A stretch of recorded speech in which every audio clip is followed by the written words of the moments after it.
Welcome, everybody. This is Dawn Weatherwax. I'm the proud owner of Sports Nutrition to Go and Dawn Weatherwax's Sports Nutrition Academy.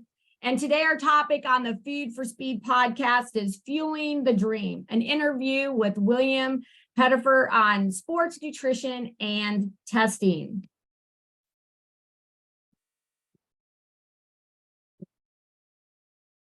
All right, William. Welcome today. He is a swimmer, as you can see with his awesome picture here. And William, thank you for doing this Food for Speed podcast with me today. Yeah, thank you for having me on here. So let's get started, buddy. What was the main reason you decided to come into Sports Nutrition to Go? Yeah, so I went to Sports Nutrition to Go because I wanted to get a lot faster. After my high school season ended, I felt like there were a number of things I wanted to fix. I felt like especially for my distance events, because I'm a distance swimmer, I didn't feel really good in the pool, and I felt like I was training hard, but it wasn't translating over to meets.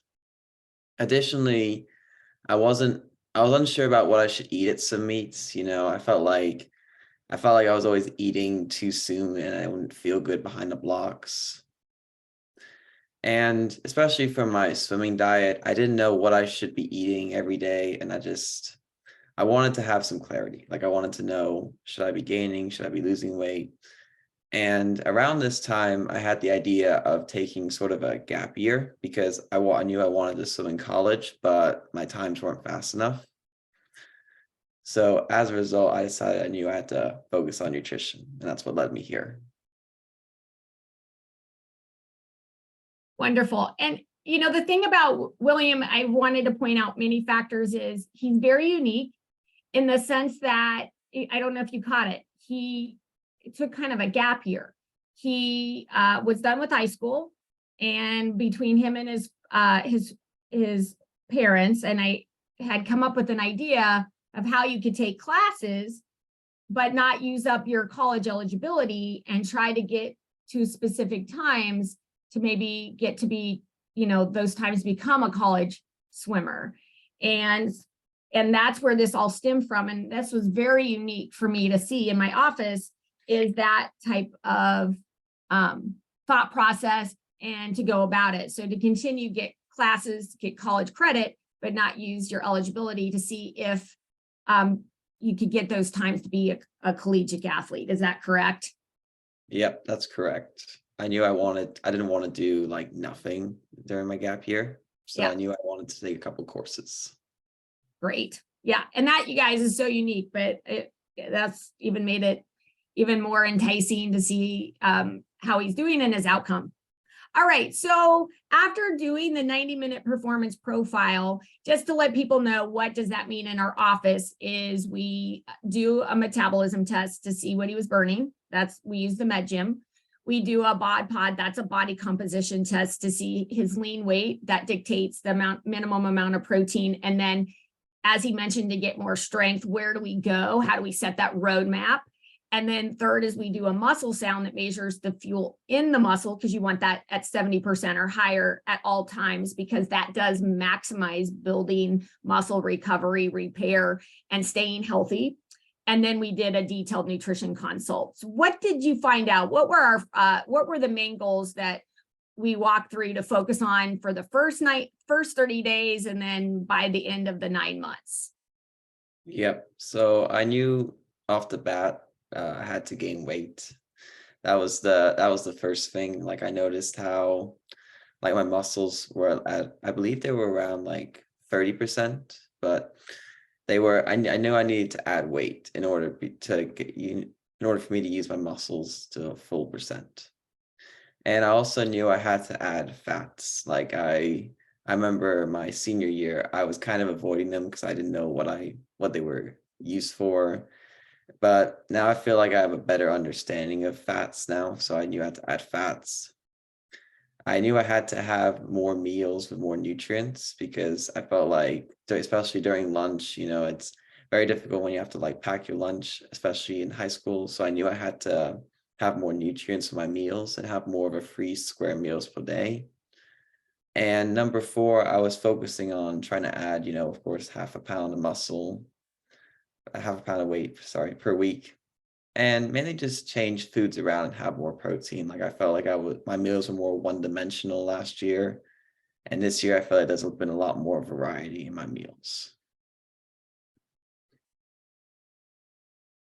Awesome. So he kind of mentioned some things. So when he mentioned, the first 30 days, a lot of times the menus, he got a menu that was designed to help with all of that.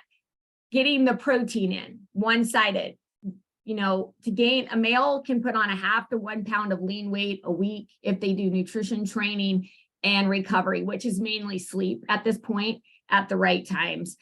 In swimming, that does not always hold true because you have so much cardio that has to happen. Females, roughly a fourth to a half of a pound of lean weight once they're in puberty. And again, nutrition, training, and sleep. And training also has to include some type of resistance. Many in swimming, it's dry land, but not all dry lands are the same. And some need to actually do some actual lifting to get the muscle. It depends on what they're currently doing and their body type. So, just getting enough calories, right? Getting enough fuel, right? How much fuel do you think or calories you were eating before you started? And how much calories or fuel are you eating, do you think, today? Yeah. So around last year, I felt like I did some of the numbers. I went through like my old diet and it was more like I was eating more of like 2,500. So it was pretty low and they weren't really focused in the right direction. And what are you consuming roughly today? Yeah, so today it's more like 3,500. So things have certainly gone up there. Yes. And also just a word, do you tell people how tall you are? Yeah, so I'm 6'2". So I'm pretty 6'2". tall. And also with William, he's always been on the lighter side. So his goal is to gain, when he says weight, the goal is to gain lean weight. And his lean weight wasn't where it needed to be. So our first goal for the short course season was to get at least, if we could, 10 pounds of lean weight. That would have been blowing it out of the ballpark. And that was the goal by the end of the 9 months. So, all right. Can I answer Kevin Tilton's question? Sure, go for it. Read the question for everybody out there. Yeah, so Kevin asked, like, what do you mean by one-dimensional meals? That's a good question. I mean, like, there was a lot of variety in, like, especially with the protein I would eat. My family, we watched a documentary about, like, meat, and we sort of like, we were kind of scared to like try because we were hoping to try like plant-based food for a while. And much of last year, I didn't really have like a lot of meat. It was usually just like I'd have like, Beyond Beef. I'd eat a lot of that. And it wasn't like one dimensional, like I would eat the same thing every day, but it was more like it got pretty repetitive after a while. Like if anyone's ever had the same food like 3 nights in a row, after a while, it just didn't feel very good. So, yeah. So again, the other thing that we really worked on, right, is getting the protein timing in. For those who are plant-based or vegan, what we can do things that are vegan, but you have to really understand if you are somebody who's vegan or plant-based, there's this main amino acid called leucine. And leucine is the main amino acid that you have to get through your food that turns on protein building and protein synthesis. It is essential. And the average male and female athlete should get 2 to 3 grams of leucine per meal. And the only plant-based that has that amount of leucine per serving is soy. Temph is soy, soy isolate. Beans and rice, they're complementary, but they don't have enough leucine because most people are not eating soybeans. They're eating lentils or garbanzo beans and things like that.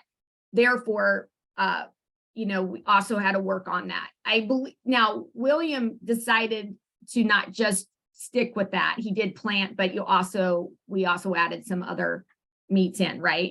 What did you add back in? And that wasn't I tell you, when I'm working with people, I'm not pushing somebody to change, but what kind of things did you add back in that wasn't plant-based for your protein?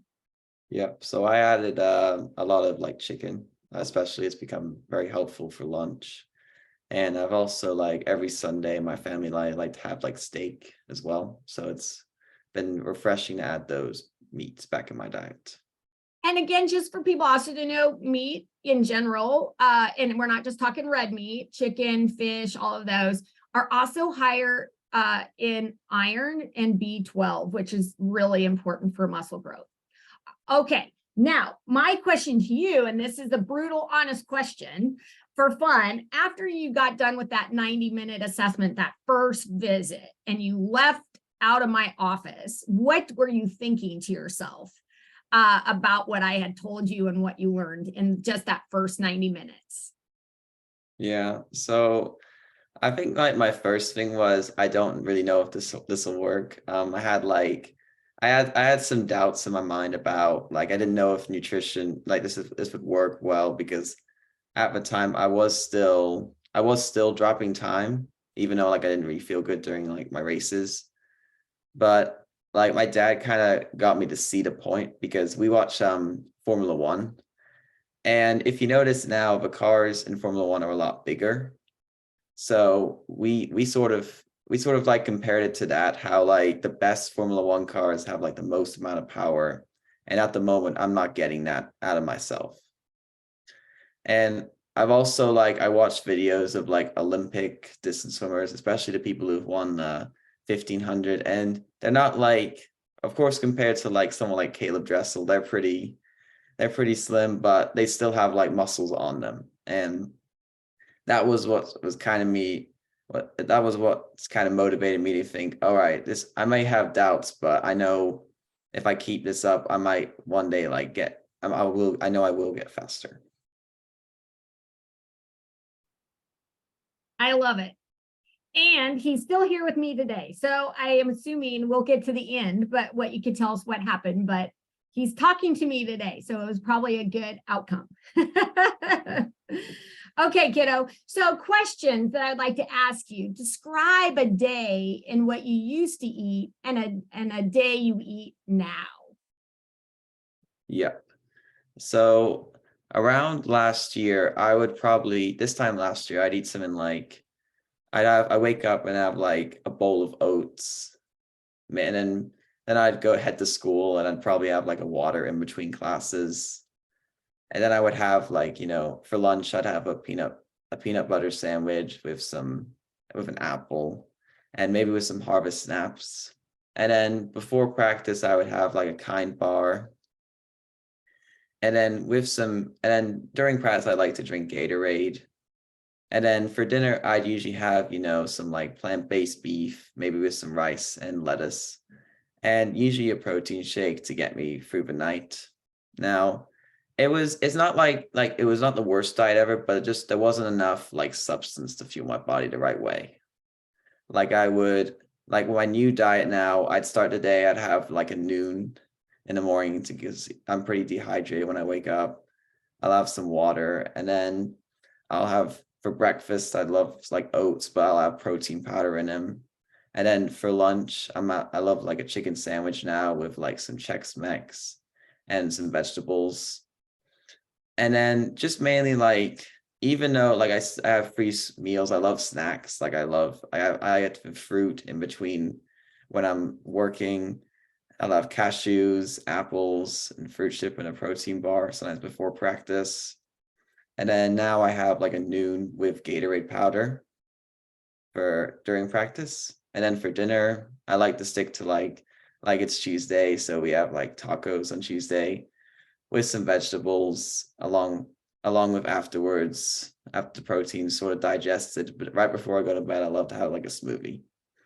So obviously, like there's a big difference, and like the main thing is like for instance, I'm at my house right now. I can like I was doing work an hour ago, and if I'm hungry, I can walk downstairs and make myself a sandwich. Like there's more flexibility now with this gap year, but also like there's more clarity. I know what I can eat. I know like the cashews. I used to avoid cashews a lot last year because I thought, oh, I don't want to add weight, but now I see the value in stuff like that. Awesome. Yeah. And what it keeps me is healthy fat is some people believe that fats make you fat. And there's healthy fat, which are liquid at room temperature. So those are your nuts, your seeds, peanuts. Let's break this down. Those people who have issues with peanuts, because that's technically a legume, they usually could do tree nuts. A lot of people who cannot do tree nuts usually could do peanuts because they're not technically the same. And then you got some people who can't do either. Don't ever forget the seed family, the sunflower seeds, the pepita seeds, the pumpkin seeds. Those are healthy fats.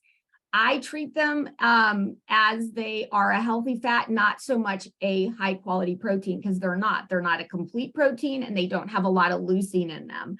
And healthy fat actually helps your brain, eye health, brain health, heart health.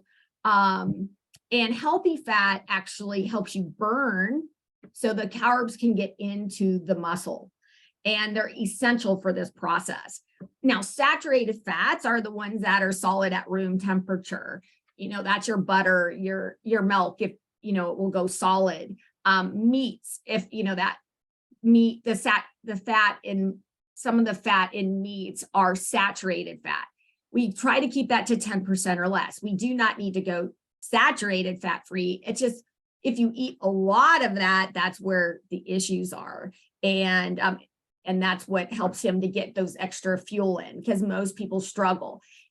This is a question I did not ask you ahead of time, but could you express to people, because this was an issue of yours, how did you push yourself to eat more fuel when you weren't hungry sometimes? Yeah, so I like two good strategies with that. My first one is I like the YouTube idea. Like I'll put a YouTube video on, and it's nice to eat when watching YouTube sometimes. I find it helps like the food. It helps me forget about, like, even though I'm full, I like eating and watching YouTube at the same time. The second thing is I find smoothies are pretty effective because you don't have to, you can carry smoothies everywhere you go. Like even though I'm online, I like to get out the house sometimes and walk around. So it's nice to do that. And mainly just smoothies, or especially what I like to do is if I need to have cashews, I'll sprinkle them on my meal. So like it feels like it doesn't hit me till the end of the meal, how full I am. Hopefully that answers your question. It does. A lot of people struggle with that. And I know that was something we had talked about constantly when we talked, when you weren't hungry, eating enough. And it took a while. He did not conquer that right away. But and the other thing he kept mentioning, Noons, and I just wanted to share with people, because I'm actually at my office, is Noons are electrolyte tablets. I like the Noon Sport, but we need enough salt. And when you eat really clean, because he came in eating really clean just means not eating out a lot, not a lot of processed foods. And so when you go really clean and don't eat a lot of processed foods, our diet tends to be low in sodium. And we really need a minimum of 3,000 milligrams of sodium a day for our athletes. Some need way more. But if you don't eat enough salt, then you're not going to get the water into the muscle cell. So it's important. And that's why he kept mentioning those. So I wanted to share with you that the Noon Sport is one that adds like 300 milligrams or so of sodium per serving. And he really needed that because of how clean he ate. And that's the reason behind that. All right, next question. How did you balance your nutritional needs as a swimmer with your personal food preferences and lifestyle? Yeah. So I alluded to this earlier, that obviously, like I do have an advantage, of course, of being online. That helps a lot with many aspects of my swimming. But in general, like I've been trying to be a lot more organized with my nutrition. For instance, something my family enjoys now is that I me and my mom make this chart every week, and it's like it says breakfast, lunch, and dinner, and it's throughout the whole week. So it's Monday, Tuesday, Wednesday, etc. And we fill out every meal I'm going to eat that day. So for instance, we usually do it every Sunday. So yesterday I wrote on Monday for breakfast, I'm going to have oats with this amount. And now, of course, I had those this morning. So it's those things that make, I like to be organized with my nutrition. I don't tend to be an organized person, but I know that if I'm organized, I can be like, it's one less thing to worry about in my head. Like I don't have to wake up every day and go, oh no, I don't know what I'm going to eat for breakfast. I can walk downstairs and my mom's like, I've made you your oats. And it works well with my mom as well, because she, of course, I know she works hard and she likes the idea of just being able to look at the board every morning, because she gets up before me. So she's like, all right, I'm gonna make this and then head off to work. So it's very helpful. And well, another thing I like to do is, I didn't mention this, but seasoning. I like to season my food a lot. I like this Danos seasoning. See it here? I love, I put that on most of my food. What one was that And again? What was that called? Danos, sorry. So like, Danos. Okay. yeah, And what's the flavor on that one? I like it. It's like a garlic flavored. I like, it helps like, I love, my mom jokes that I put on basically everything. So it helps when I'm like, even though I'm not really hungry, I can season it well, and it does taste really good. And another thing I do is I always set timers on my phone, mostly because like I have ADHD, and I've been diagnosed, so I forget things very easily. So I wake up, I set my timers, and I know like even if I forget, my phone will go off, I'll see it, and I'll be like, all right, I gotta do this thing now. And that's been really helpful. And the final thing is just being able to, of course, like my mom's been very helpful. She's like, okay, just let me know what you need from the grocery store. And I'll like, when we plan the meals out, she's like, all right, so you need chicken this day, I'll buy chicken now. And you need beef here, I'll buy that now. Or I need to have this Beyond Beef now. You're gonna have Beyond Beef on Wednesday, so I'll buy it now. So all of those things have been really helpful in being organized, and that's been it. Wonderful. I'm going to go to the next question, but before I do, I wanted to answer a question that was asked because we were talking about the hydration in the noons, as somebody asked about prime hydration. And I'm not a big fan of it. One is it doesn't have a lot of sodium in it. Sodium, again, is a big purpose for a lot of, if it was going to be used for a sports component, and it's very minimal. Two, it does have non-nutritive sweeteners in there. And so I let everybody decide how they feel about that, but there are much better products than that. And then just so you know, it does have branched chain amino acids in it, but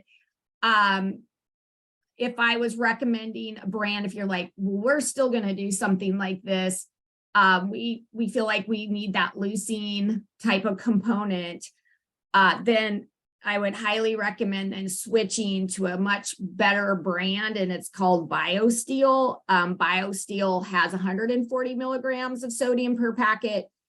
It does have your branched chain amino acids, and it does have glutamine. And therefore, you are parents. This is not a medical talk today with William, but sometimes we're struggling getting enough leucine. This might be a possibility. I truly believe food comes first, but because you asked me about prime, if I say just don't do it, I feel like that I'm not doing my due diligence of giving you something that's a better option. This is NSF Sports certified.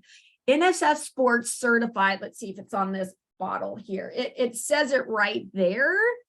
And what that means is they pay thousands of dollars per batch, that it will have what it says on the label 100%. If it says it has a certain amount, and that there's no illegal contaminants in it. So those who do prime hydration, I'm not a big fan of that. And then if you are looking for that aspect of the amino acids, no, it does not take place of a sports drink because it's not high in sodium. So you could take you could take a pinch of salt, or you could take the Noon tablet and put it together. But again, we start to get into a lot of product. All right. I'm going to move on. Okay. William, talk about a time you noticed that sports nutrition and testing were playing a critical role in your performance or recovery. Yep. I have 3 examples. Could I say 3, or do you want me to just go for one? Go for them. I think people are here to listen to you and listen to what you've learned. All right, thank you. My first one was if anyone knows Coach Scott, he's actually the person who recommended me to go to Weatherwax. So that's a big start. Yeah. But he's pretty famous for his like Saturday workouts. We do those with him after swimming, where you have resistance bands and you're doing like swimming motion like you do. I can't really demonstrate well here, but like he can definitely walk you through it like you do like chest flies and stuff like that. And you also do like super legs and ab blasts, and it hurts. It always hurts a lot. But one thing I always get off a tangent, but Okay. I noticed that like as my weight went up, it became sort of easier for me to do the workout effectively. Like I felt like my form was better, and I felt like I could because I felt like last year my Saturday workouts with Scott I was always afraid of, because it felt like no matter what I did before, I'd always like struggle through the workout. But now it feels like, yeah, there are days where it's difficult, but I feel like I know I can do things better, like a lot better. And my second thing is just in general in practice. I feel like last year I was more tunnel visioned on distance. And I feel like now with my nutrition, I feel like as well I've become a more well-rounded swimmer. Like I've been focusing on sprints, and I feel like my diet's been allowing me to do better in all workouts. Like I'm not like perfect throughout all of them, but I'm consistent. Like I like to be like I'm able to hit pace times in practice throughout the week. Or I'm able to do a tough distance set, and then the next practice, yeah, I won't be like the fastest person there, but I'll be able to, like, my form won't fall apart.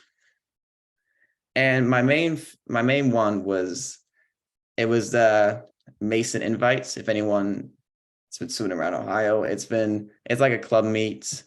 And that was my big meet for me, because I was wearing the same like suit I set my best 500 free time in. And I wanted to really use that as my, all right, how are things going? Like it's mid-season for me, mid-season and before we start a taper. I want to see how fast I can go if I'm suited but not well rested. And I ended up dropping 5 seconds. So it proved to me that my nutrition and everything and all my mental training, everything, it all like worked well. And it's proven to me that things are going in the right direction. Mm-hmm. Awesome. Yes. So it's always nice to see that proof in what you're doing, increasing the fuel needs, eating the right things at the right times in the right amounts, that you started to see it change your performance and how you felt. You recovered faster, recovering faster, getting, getting ready for the next day so you could hit your set times. And that always allows you to continue to improve and get faster. So thanks for sharing that. I have 2 more questions. Somebody asked me about Scratch on the hydration. Scratch, I absolutely love. It's an alternative. And then somebody mentioned Liquid IV. Again, because I'm talking to parents, this is not medical, but Liquid IV does have a lot of other B vitamins in it that I will let you decide if you feel it's the best. I don't think it's a negative, but it's hard for me. I don't put it on my site or in my academy because of the bees. And even with the BioSteel, you only got that tip because we're speaking today. It will not be in my my academy. I feel it's important to talk to people one-on-one and talk about those types of things because food always comes first. So I'm just going to give you another alternative to the liquid IV that I absolutely love. It's Hydrant. And I kid you not, I found these all at CVS. Hydrant does have your electrolytes. It's very clean and it uses monk fruit to sweeten it, and it has enough sodium in it as 260. Another product, LMNT, Element, it has mainly a lot of salt in it, so and some flavoring. So that's something too, LMNT, but it's known as Element. Okay, we're going to move on to our next questions. All right, William. So what are some common misconceptions about sports nutrition and testing that you've encountered as a swimmer during this process? Yep. So I think the first one is like don't eat 30 minutes before swimming. Now, obviously there are swimmers, of course, who get nauseous if they eat 30 minutes before swimming. But I found that like I can eat like relatively like as I'm driving to swim practice, like I can eat stuff and I won't feel bad during the practice or I won't feel nauseous. And the second one is, of course, as I alluded to at the start, like all fats are bad. I think this is I hear like fat makes you fat a lot, but I think, of course, like there's always healthy fats and there's fats that are good for you. And if you're trying to gain weight, of course, like good fats are a very good idea. And the third one is that like carbs are the main thing for a swimmer. I obviously think that carbohydrates are necessary, but it's also important to have protein because that'll let your muscles recover. Like especially, I believe it was around March 20, it was like 24th to 26th, we had a swim meet. And because of the protein I had, I felt like that was a good meet for me because I was able to be fast all 3 days. And the final thing is like, I see a lot of swimmers at swim meets. It's maybe like you've had to get up at like 6 a.m. and you're like there the whole day. But I've learned that like caffeine, even though it may seem like it's giving you energy, it also dehydrates you. So I found that like, even though like I learned that like carbohydrates give me like energy in the morning. So I like to have those in the morning. Sorry, let me rephrase that for a second. I said that wrong. That I've learned that a misconception is that caffeine, even though it may seem like gives you energy, it dehydrates you. And I've found that it's more effective to have carbohydrates. Wonderful. So I'm going to correct him a little bit. Caffeine doesn't necessarily dehydrate you, but the carbs are the main source of fuel that gets those muscles going. And when you weren't eating enough, the carbs are huge. Those are in the muscle. And he saw the benefit of adding fuel from carbohydrates. Caffeine that only makes the brain feel good. It does not affect the muscles in that moment to perform and, take in carbs and use carbs as energy. So good job, buddy. All right. What advice would you give to young swimmers who are just starting to consider the role of sports nutrition and testing in their training and performance? Yep. So I think the first thing is you got to start with the basics. So like, are you eating enough like fruits and vegetables every day? Are you eating a balanced diet? And like, I think the second thing is, are you staying hydrated throughout the day? And are you getting enough sleep? Because like a great story I've heard online was of Michael Jordan, like he practiced the basics every day so he could do like the extraordinary during games. So I feel like that's the first thing to focus on. And then my next thing is like make your diet sort of like fun, sort of. I mean, I don't mean like go overboard on like ice cream or anything like that, but like, of course, I like to go for like seasoning. So always do like, if I don't want my diet to feel like a chore, I want it to feel like I'm on a vacation. And that's what like seasoning and like variety helps me do. And the final point is just in general, just like, of course, like see someone like Dawn Weatherwax, because she'll probably provide a more personalized nutrition plan. Wonderful. And to give a shout out to who referred, his name is Scott Goodpaster, and he's from Cincinnati Functional Fitness. And we have done a lot of back and forth referrals. So, shout out to Scott to help us. And then again, for all those misnomers on what he learned from there. Okay, what advice would you give parents? Yeah. So I think the first piece of advice is I see swimming as, even though like I'm taking a year out to focus on swimming, it is still just a fun sport for me. Like, I know, like, sports are in general, like my coach had to tell me this a couple times. It's like, you're putting a little bit too much pressure on yourself. Just remember, you're here for fun. This is all just for fun as a sport. And so on that, when my coach told me that, I kind of just relaxed a little. And I found that, like, not putting too much pressure on your kids and stuff like that can lead to, like, great results, at least in my experience. And I had the second thing is making sure, like maybe like organizing meals and like having a consistent sleep schedule for your kids is always important, because you're trying to form great habits. Like, my dad, even though he wasn't a swimmer, he was a triathlete. And he told me, like, from a young age, like, I want you to sleep well. Like, I want you to have, like, after you work out, always have a protein shake. And even though, like, as a kid, I may have not have believed him, now when I'm all grown up and, like, I feel like I have those good habits that allow, like, these things to be seamless. So that's kind of it.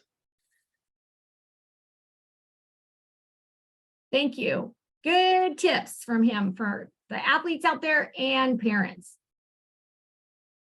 All right, so let's get to the fun part. Tell us what happened with your season and with the goal that you set at the very beginning. Yep. So this was my first year where our coach had us do, like, goals. So first, I knew where I had to be at each step. Like, I felt like even though like on a meet I might go slow, I'm like, all right, I know I like incrementally getting faster throughout the year. Like, this is my unsuited, untapered meet, and then I'm like, this is me sort of well rested but unsuited, and then up and up until full taper. So my first big meet, my first big thing I did was, like, I was looking on Swim Cloud a lot and talking to college coaches, and I was like, I really want to swim for your program, but I would love to know what I should be, should my times be. And that's when I ended up with, like, I knew that my 500 time had to be under 4:45, and I knew my mile time had to be under 16:30. And that meant, like, I was really focused on, all right, I'm going to get for December, for instance, we have this meet called Makos, and I knew that I wanted to go 4:45 in the 500 then. And, like, I kept that in mind. I didn't put too much pressure on myself for that meet, because I knew, like, there are other meets after this. This isn't the end of the road. But I ended up going 4:45. So that was the first big thing for me. I was like, all right, the 500 is, I've checked the box. Like, I feel like now I'm picking up steam at this point of season. And then they didn't do the mile at Makos, but I felt like, even though there was no mile, like, I felt like I could go 16:30 then, but I had to wait for a little bit. And then for a while I went through kind of a mental block with my mile. I felt like, because even though I was a distance swimmer, the mile still felt like a scary event for me, because I was like, oh no, what if I die or anything like that. But sort of during this senior state meet, if any swimmers were there, like, right before when I was on the last day of the meet, on the final session, my coach told me, he was like, you gotta just relax a little, your mile time will come to you. And I ended up just taking a deep breath and relaxing, and not like, just having fun. Like, I love the racing side. And during the mile, I had a great race with, I don't know his name again, but I should have gotten his name. But he just beat me by 2 seconds, but it was such a good race, and I ended up dropping 36 seconds off my mile. So right now, that's all I needed to show the college coaches that that I would love to sign for their program. And right now I've finished, like, all the applications are in, and I've been accepted to a couple schools, but I'm just deciding. Like, I'm deciding, right, if I want to be a big fish in a small pond or a small fish in a big pond. Like, I'm deciding which college is the best fit for me, and I'll definitely make my decision soon, but I'm just been deciding right now. Which is really cool, because the whole point of this was to be a collegiate athlete and swimmer. And now you have multiple choices because of your outcome. And I'm going to give even a better note is this athlete, William, actually put on 10 pounds of lean weight in this time frame. And that is outstanding. And he even knows this for me. He has not come close to his potential. He has so much to rocket. So whoever gets him, he has not even come close to his maximum potential because of his lean weight.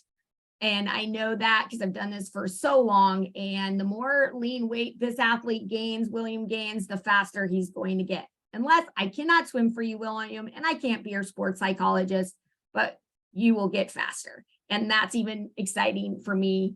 And I hopefully for him, because I just know wherever he goes, he'll accelerate and even do better. And now he knows all this great nutrition stuff that he can take to wherever he goes and apply it and try to teach other swimmers around him to fuel optimally and enough. So, all right.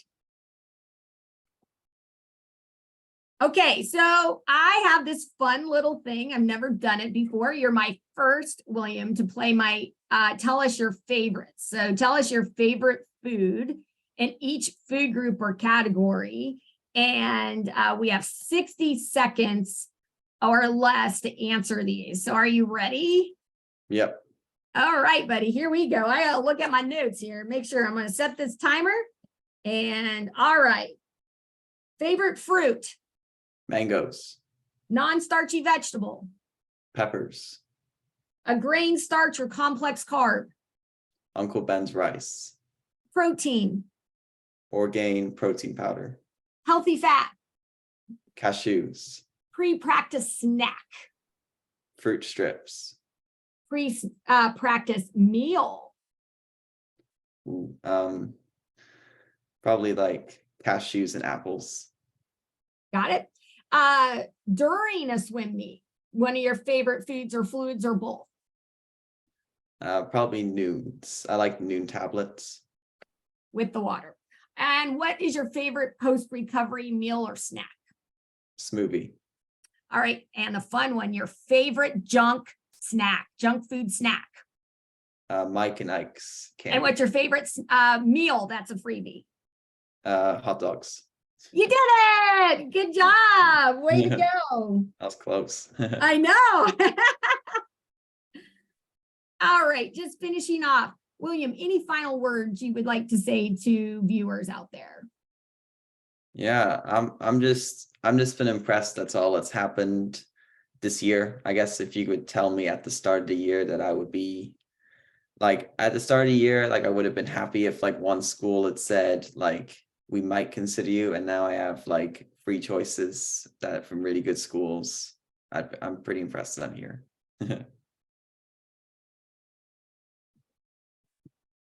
It's pretty exciting, buddy, how it's come together. So I want to thank William. Thank you for doing this and sharing your stories with our viewers.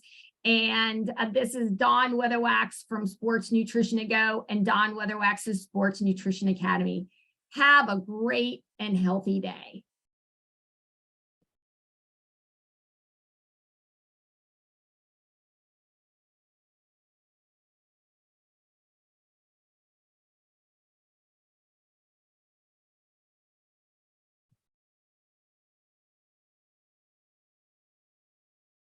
Well, thank you again. This is Dawn Weatherwax and Up Your Game and Taste the Transformation. Dawn Weatherwax Sports Nutrition to Go and Dawn Weatherwax's Sports Nutrition Academy.